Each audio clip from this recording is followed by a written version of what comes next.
कोल्हापूर जिल्ह्यातील नद्यांमधील गाळ काढण्यासंदर्भात मंत्रालयात उद्या बैठक होणार आहे। जिल्ह्यातील नद्यांमध्ये गाळ साठल्याने त्यांची बेटं तयार झाली, त्यामुळे नद्यांचं पाणी लवकर गावांमध्ये शिरतं। यासाठी नद्यांमधला गाळ काढणं गरजेचं आहे।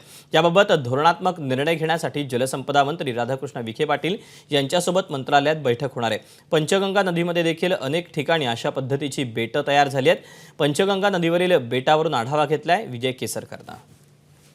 कोल्हापूर आणि सांगली जिल्ह्यातील महापुराला सगळ्यात महत्त्वाचं कारण म्हणजे या नद्यांमध्ये असलेला जो गाळ आहे। कित्येक वर्ष या नद्यांमधला गाळ आहे तो आहे तसा साचलेला आहे आणि ते गाळ काढण्याचं काम झालेलं नाही। आता या संदर्भात उद्या मंत्रालयामध्ये बैठक असणार आहे आणि या बैठकीमध्ये पंचगंगा नदी असेल किंवा इतर नद्यांमधील जो गाळ साचलेला आहे या गाळाबाबत चर्चा केली जाणार आहे।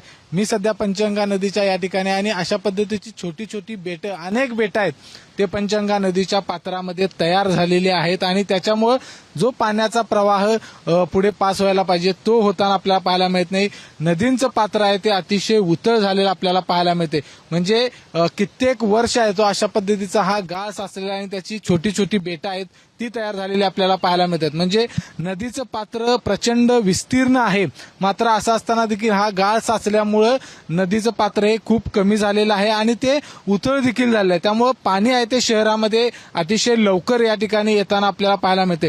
आता उद्या या ठिकाणी राधाकृष्ण विखे पाटील यांच्या मार्गदर्शनाखाली एक बैठक आहे ती होणार आहे आणि या बैठकीच्या दरम्यान या नद्यांमधील जो गाळ आहे तो गाळाच्या प्रश्नी चर्चा केली जाणार आहे। कारण 2019ला आलेला महापूर असेल, 2021ला आलेला महापूर असेल, या महापुरानंतर कुठलीही उपाययोजना केलेली या ठिकाणी आपल्याला दिसत नाही। त्यामुळं आता खऱ्या अर्थानं या नद्यांमधला गाळ काढणं हे खूप गरजेचं आहे।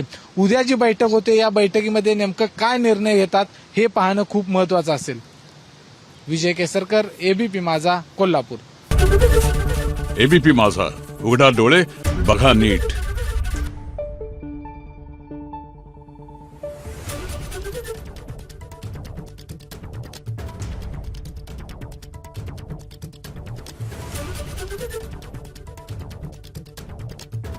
Thank you.